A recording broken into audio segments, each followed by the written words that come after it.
Baiklah, di sini saya akan membahas pentingnya pendidikan anak usia dini sebagai tumbuh kembangnya. Pendidikan adalah usaha sadar dan terencana untuk mewujudkan suasana belajar dan proses pembelajaran agar peserta didik secara aktif mengembangkan potensi dirinya untuk memiliki kekuatan spiritual keagamaan, pengendalian diri, kepribadian, kecerdasan, akhlak mulia, serta keterampilan yang diperlukan dirinya dan masyarakat. Pendidikan anak usia dini merupakan salah satu bentuk penyelenggaraan pendidikan yang menitik beratkan pada peletakan dasar ke arah pertumbuhan dan perkembangan fisik seperti koordinasi motorik halus dan kasar, kecerdasan daya pikir, daya cipta, kecerdasan emosi, kecerdasan spiritual, sosio-emosional, sikap dan perilaku serta agama, bahasa, dan komunikasi sesuai dengan keunikan dan tahap-tahap perkembangan yang dilalui oleh anak usia dini. Nah, ada dua nih tujuan diselenggarakannya pendidikan anak usia dini. Yang pertama, untuk membentuk anak Indonesia yang berkualitas. Ini nih tujuan utamanya, yaitu anak yang tumbuh dan berkembang sesuai dengan tingkat perkembangannya, sehingga memiliki kesiapan yang optimal di dalam memasuki pendidikan dasar, serta mengarungi kehidupan di masa dewasa. Yang kedua, untuk membantu menyiapkan anak mencapai kesiapan belajar akademik di sekolah. Rentangan anak usia dini menurut pasal 28 Undang-Undang Sisdiknas nomor 20 tahun 2003 ayat 1 adalah 0 sampai 6 tahun. Sementara menurut kajian rumpun keilmuan PAUD dan penyelenggaraannya di beberapa negara, PAUD dilaksanakan sejak usia 0 sampai 8 tahun. Nah, di Indonesia sendiri ada beberapa lembaga pendidikan anak usia dini yang selama ini sudah dikenal oleh masyarakat luas. Yang pertama, Taman Kanak-Kanak atau Raudatul Atfal. Ini dibagi menjadi dua kelompok. Yang pertama, kelompok A dan kelompok B. Kelompok A dimulai dari usia 4-5 tahun dan kelompok B dimulai dari usia 5-6 tahun. Yang kedua, kelompok bermain atau playgroup. Kelompok bermain merupakan program pendidikan sekaligus program kesejahteraan bagi anak mulai usia dari 2-4 tahun. Yang ketiga, Taman Penitipan Anak atau TPA. Salah satu bentuk pendidikan anak usia dini pada jalur pendidikan non-formal yang menyelenggarakan program pendidikan sekaligus pengasuhan dan kesejahteraan anak sejak lahir sampai dengan usia 6 tahun. Tapi ada hal-hal yang harus dipahami oleh penyelenggara dalam hal karakteristik anak usia dini. Yang pertama, mengetahui hal-hal yang dibutuhkan oleh anak yang bermanfaat bagi perkembangan hidupnya. Yang kedua, mengetahui tugas perkembangan anak sehingga dapat memberikan stimulasi kepada anak agar dapat melaksanakan tugas perkembangan dengan baik. Yang ketiga, mengetahui bagaimana membimbing proses belajar anak pada saat yang tepat sesuai dengan kebutuhannya.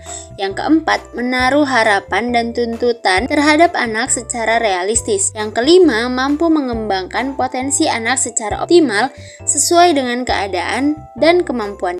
Adapun pentingnya pelayanan pendidikan anak usia dini sebagai berikut. Pertama, pendidikan anak usia dini sebagai titik sentral strategi pembangunan sumber daya manusia dan sangat fundamental. Yang kedua, pendidikan anak usia dini memegang peranan penting dan menentukan bagi sejarah perkembangan anak selanjutnya, sebab merupakan fondasi dasar bagi kepribadian anak. Yang ketiga, anak yang mendapatkan pembinaan sejak dini akan dapat meningkatkan kesehatan dan kesejahteraan fisik maupun mental yang akan berdampak pada peningkatan prestasi belajar, etos kerja, dan produktivitas. Pada akhirnya, anak akan mampu lebih mandiri dan mengoptimalkan potensi yang dimilikinya. Yang keempat, anak merupakan masa golden age atau usia keemasan. Dari perkembangan otak manusia, maka tahap perkembangan otak pada anak usia dini menempati posisi yang paling vital, yaitu mencapai 80% perkembangan otak.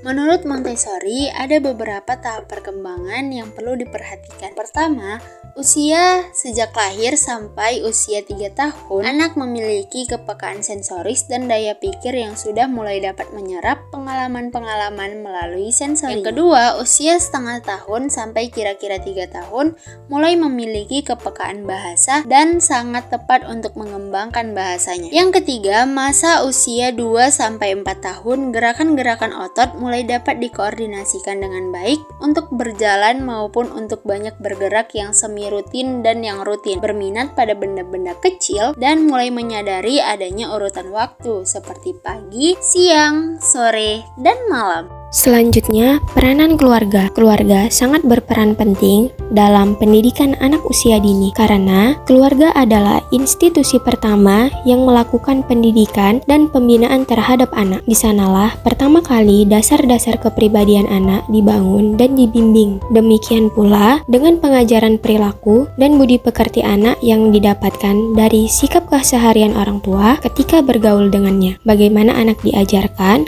untuk memilih kalimat-kalimat yang baik, sikap sopan santun, dan kasih sayang terhadap saudara dan orang lain. Anak juga diajarkan untuk memilih cara yang benar ketika memenuhi kebutuhan hidup, serta memilih barang yang akan digunakan. Jadi, keluarga dalam hal ini adalah aktor yang sangat menentukan terhadap masa depan perkembangan anak. Konsep Merdeka Belajar yang dikemukakan oleh Menteri Pendidikan selaras dengan konsep pembelajaran di PAUD, yaitu memberikan kebebasan kepada anak untuk memilih kegiatan belajar yang diinginkannya, serta memenuhi hak anak, yaitu bermain. Oleh karena itu, hendaknya PAUD dapat memberikan pembelajaran yang dapat bermakna bagi anak, bukan hanya tentang mengajarkan anak cepat membaca, menulis, dan berhitung saja. Agar proses pembelajaran di PAUD bermakna, maka hendaknya bahan ajar yang akan diberikan kepada anak disesuaikan dengan lingkungan terdekat anak, menggunakan media yang nyata, dan kegiatan yang dilakukan dapat menciptakan suasana belajar seraya bermain.